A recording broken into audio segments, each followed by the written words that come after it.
ইছলাম ধৰ্মৰ লোকসকলৰ পৰিৱৰ্তন হোৱাৰ প্ৰয়োজন আহি পৰিছে অন্যথা আমাক কোনোবাই হাঁহিলে খং কৰি লাভ নাই ঢিঙৰ নাৰতীয় ঘটনাকৈ তীব্ৰ প্ৰতিক্ৰিয়া সাজুৰ বিলপাৰা পৰচলি অঞ্চলৰ মুছলমান সমাজৰ আপুনি প্ৰশ্ন কৰিছে মুছলমান যুৱক হিচাপে নিন্দনীয় কাম কোনো মুছলমান হিন্দু বুলি কোনো কথা নাই নিন্দনীয়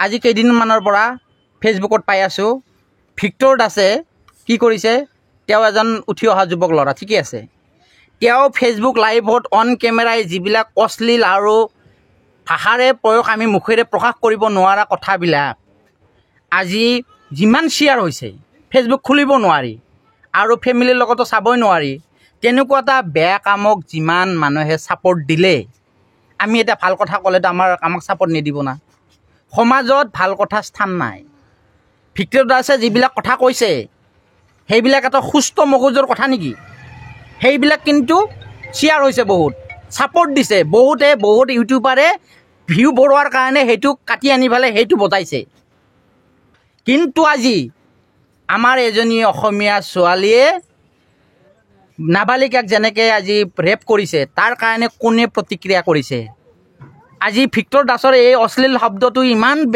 কৰিলে প্ৰচাৰ কৰিলে কোনে বেছি প্ৰচাৰ আজি মুছলমানে বেছি প্ৰচাৰ কৰিছে সেই মুছলমানে আজি কি কৰিব লাগিছিলে আমাৰে অসমীয়া আমাৰে ছোৱালী ধৰ্ষিতা হৈছে নৰপিশাকে এনেকৈ ছোৱালীৰ জীৱনটো শেষ কৰি দিলে আমাৰ অসমীয়া ছোৱালীৰ নিৰাপত্তা নাই এনেকৈ যাই পেলাই যদি এনেকৈ ধৰ্ষণ কৰি পেলাই মাৰি পেলাই সেইবিলাকত মাত মাতিব লাগে না নাই আৰু তাৰ বিৰুদ্ধে আমাৰ সমাজবিলাকত এৱাৰনেছ কেম্প হ'ব লাগে না নাই সজাগতামূলক কোনো কথা আছে নেকি দুখ লগা কথা এইটোই যে অসমৰ মেইন কথা হ'ল কি আমাৰ অসমীয়াৰ আইডেণ্টিফিকেশ্যন কি সাংস্কৃতিক চিহ্নযাত্ৰাৰ পৰা গুৰুজনাই কি কৰিছিলে সাংস্কৃতিক জগতখনক টনকিয়াল কৰিছিলে আমাৰ অসমীয়া জাতিৰ সাংস্কৃতিক জাতিটোৰ কি মেইন আইডেণ্টিফিকেশ্যন আমাৰ এতিয়া বৰ্তমান সেই ডিজিটেল নহয় চিনেমা নহয় আমাৰ হৈছে থিয়েটাৰ এই অঞ্চলতো থিয়েটাৰৰ এটা আপোনাৰ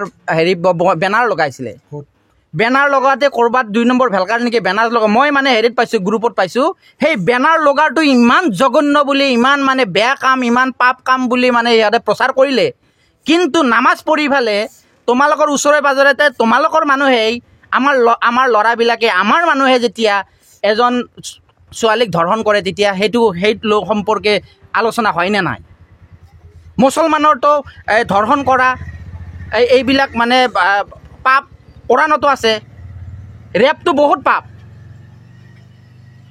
গতিকে এইটোত মাত মাতিব লাগিছিলে ইছলামত নাৰীক সন্মান দিয়া হয় নাৰীকতো সন্মান কোৰাণত বাৰ কৈছে দিলে জানো ক'ত দিলে মাননীয় মুখ্যমন্ত্ৰীয়ে যেতিয়া ফেচবুক লাইভত যেতিয়া কৈছিলে নাম কাৰি এটা ইতিহাস কৈছিলে যে আজি অমুকত ঘটনা হ'ল তমুকত ঘটনা হ'ল সেইটোত লৈ পেলাই তেওঁক আৰু ইটিংকিং কিয় কৰা হ'ল সেইটো লৈ পেলাই এটা শিক্ষা কিয় নল'লে যে নহয় কোনো জেগাত আমাৰ ল'ৰাই আমাৰ মানুহে যাতে কোনো ৰেপ নকৰে জিনা নকৰে জিনাৰ বিৰুদ্ধে কোৰাণত বাৰে কোৱা আছে আমাৰ জনাবে আছে গতিকে এইবিলাক শিক্ষাৰ কাৰণে কিয় আমাৰ নিজাকে ভাৰতৰ আইন বাদ দিয়ক অসমৰ আইন বাদ দিয়ক বিয়াৰ ক্ষেত্ৰত কাজিৰ ওচৰত যাই পেলাই সেইটো আইন লৈ পেলাই ইমান কি আমাৰ সমাজখনে কিয় এটা কঠোৰ নকৰে যে আমাৰ যিহেতু কোৰাণত আছে জিনা মহাপাপ জিনা মানে ৰেপ আনঅফিচিয়েলি কোনো কৰিব নোৱাৰে সেইটো বহুত পাপ সেই পাপৰ বিৰুদ্ধে আমাৰ কোনি ওলাই আহিছে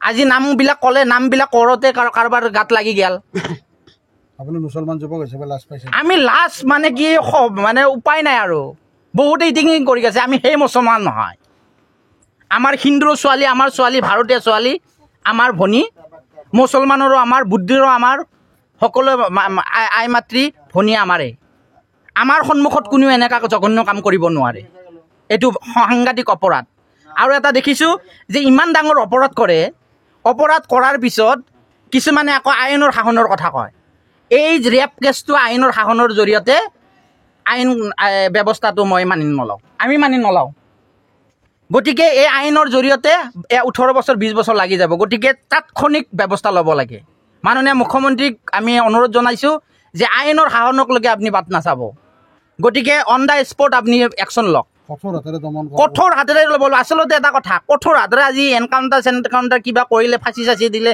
শেষ হৈ যাব। এনেকুৱা এটা ইতিহাস কৰিব লাগে যে ইতিহাসটো মনত ৰাখিব লাগিব যে ধ্বংস কৰিব লাগে। আৰু তেওঁ জীৱিত অৱস্থাতে জীৱিত থাকক, থাকি ফালে তেওঁক মানে কিছুমান আদৰ্শ হিচাপে লওক যে জীয়াই তেওঁ তিলকে মৰক। আৰু কিছুমানে চাওক যে ৰেপ কৰিলে, এই জিনা কৰিলে কিমান শাস্তি। এই ঘটনাটোৱে আপোনালোক মুছলমান সমাজত যথেষ্ট লজ্জিত কৰিছে।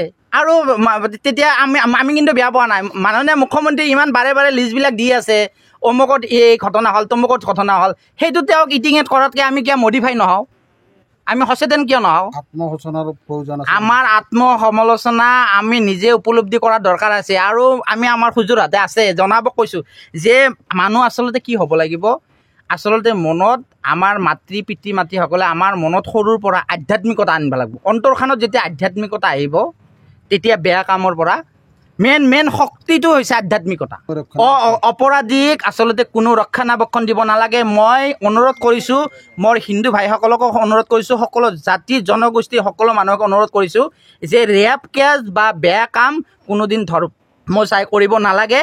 কিন্তু ধৰ্ম চাই পেলাই যদি আমাৰ লজ্জা লাগিছে, আমাৰ মানুহখিনিক আমি মডিফিকেশ্যন কৰাৰ কাৰণে এৱাৰনেছ কেম্প পাতিব লাগে। আপোনালোকৰ প্ৰয়োজন আছে নেকি মডিফিকেশ্যনৰ? বহুত প্ৰয়োজন আছে ইনশাল্লাহ। আপোনালোকৰ দুৱাত আমাৰ এই অঞ্চলত তেনেকুৱা নাই, কিন্তু এটা কথা আৰু ভৱিষ্যতত যাতে নহয়, কিন্তু আমি অকণমান সচেতন হ'ব লাগিব। আমি সমালোচনা কৰিব লাগিব, নিজক উপলব্ধি কৰিব লাগিব যে এইটো বেয়া। আৰু হিন্দু ছোৱালীও আমাৰ পৰৰ ছোৱালী নহয়, আমাৰ ছোৱালী। মুছলমানৰ ছোৱালীৰ কাৰণে আমাৰ যেনেকৈ লাগে, হিন্দু ছোৱালীৰ কাৰণেও লাগিব। আজি জীৱনটো ধ্বংস কৰি দিলে। প্ৰতিবাদ কিয় নকৰিম? এইবিলাকে প্ৰতিবাদ। মই আজি প্ৰতিবাদ আপোনালোকৰ জৰিয়তে কৰি আছোঁ। এনে ফেচবুকত জনপ্ৰিয় হোৱাৰ কাৰণে ইউটিউবৰ কাৰোবাৰে ভিডিঅ' টানি আনি পেলাই মোৰ ভিউ বঢ়োৱাৰ একো দৰকাৰ নাই। কিন্তু আমাৰ প্ৰতিবাদটো সিমান ভিউ নহয়। কিয় নহয় জানে? আমি অশ্লীল শব্দ ক'ব নোৱাৰোঁ যে। অশ্লীল শব্দ ক'ব, তাতে ঘৰৰ পৰিয়ালৰ সৈতে চাব নোৱাৰি, সেইবিলাকৰ কিন্তু আপোনাৰ ফ্ৰেণ্ড চাৰ্কল বেছি। হাজোৰ পৰা প্ৰাঞ্জল কলিতাৰ ৰিপৰ্ট, DX 365।